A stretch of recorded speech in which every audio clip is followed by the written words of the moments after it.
Hey everybody, it's debt-free Joel here. Welcome to Wisdom Wednesdays. The goal of the Wisdom Wednesdays is just to give you guys some gems that have helped me along the way to become debt-free as well as financially independent. Feel free to subscribe to the YouTube channel as well as to Instagram. Both of them are debt-free Joel. Today's topic is relationships and finance. Whew. In my opinion, you are not going to be financially independent if you and your significant other are not on the same page. And this is tough for a lot of people, especially in the black community. We don't talk about finances enough. We don't normalize that conversation.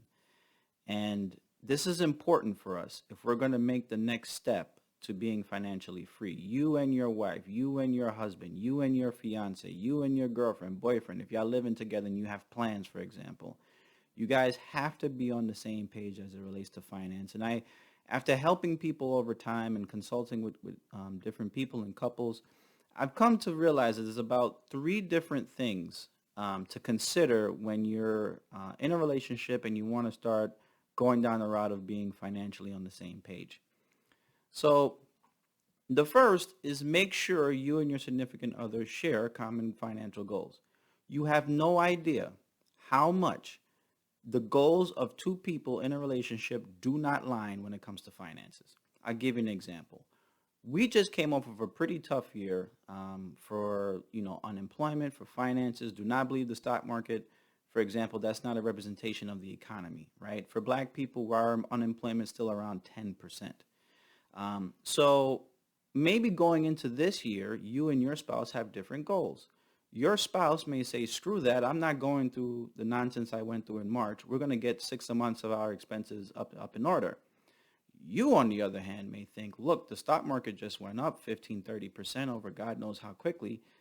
Let's start investing as much money as we can. Investing and saving are not the same goals.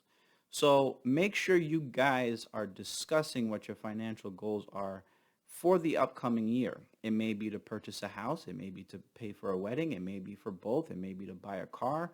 Whatever those financial goals are, make sure you guys are on the same page. In my opinion, each couple should have three goals, right? You should always have a savings goal. You should always have an investing goal, and you always should have a charity goal. So make sure you guys are on the same level. Remember, two incomes are better than one, but only time two incomes are better than one is when they're both working in the same lane. So make sure you guys have the same goals. The second one is that you need to meet monthly to discuss your finances. Now, the first couple of times you do this, it is going to be a nightmare because somebody is going to get emotional about money. Money is more about behavior than it is about mathematics. And nobody likes their money checked by anybody, okay? But you and your partner, you and the person that you love need to meet at least monthly to discuss your finances. And over time, it gets easier. What you start to realize is that over a few months, your finances don't change that much, right? You have reoccurring bills for a reason. So the only time that you're going to meet for your finances and there's going to be like changes is when there's like extraordinary events, right? Let's say you're in a house and the roof leaks. All right, how are we going to pay for this? This is a great time, by the way, for you to start thinking about what expenses you're going to have for the year. So maybe you guys want to go on vacation, right? You're going to get the vaccine, going to go on vacation, be healthy, be safe, have fun.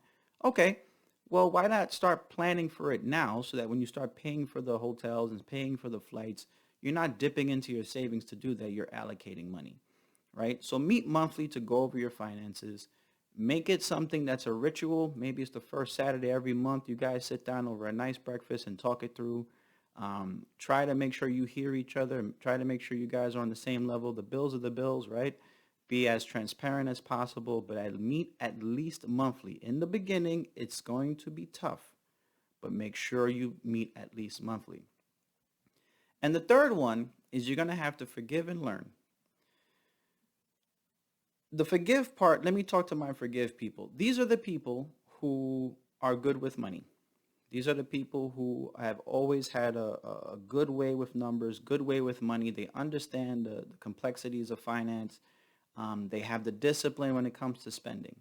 This message is for you. Your partner is going to piss you off, okay? They're going to do something and they're going to pay for something that they should have never bought in the first place. Maybe they bought a car they should have never afforded. Maybe they bought a TV they could have never bought, a couch, whatever it is. And they're going to do something that's going to mess up your finances. I guarantee you. At that point, you have a decision to make. You can scream, yell, and complain, or you can learn from it and forgive them if they're worth it. And the forgiveness to me is what's most important. You have to forgive your partner because you have to understand that money's more about behavior than it is about mathematics. We've all been there. So have I. It is painful, but you have to do it. You got to forgive them and then be able to teach them how to move forward. Because if you don't, then you end up losing somebody over something that could have been taught. Now, for the learn part of this equation, I'm talking to everybody who's not great with money. You know who you are.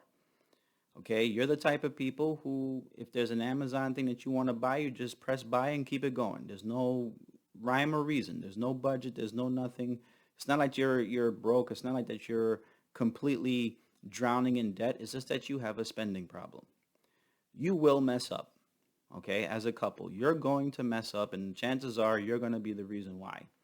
And it's because you have to also learn that your behavior needs to change towards money. Being disciplined towards money is a lot of hard work. We've all been there. What you're going to realize is when you make the mistake, you have to learn from it, right? You got to acknowledge the mistake. There has to be some level of accountability. And then you learn from it, right? Figure out where you went wrong. Your partner's there to forgive you. You're there to learn. Anybody who's ever played sports before knows how critical this is. Whether it's basketball, football, track, baseball, you're only as strong as your weakest link.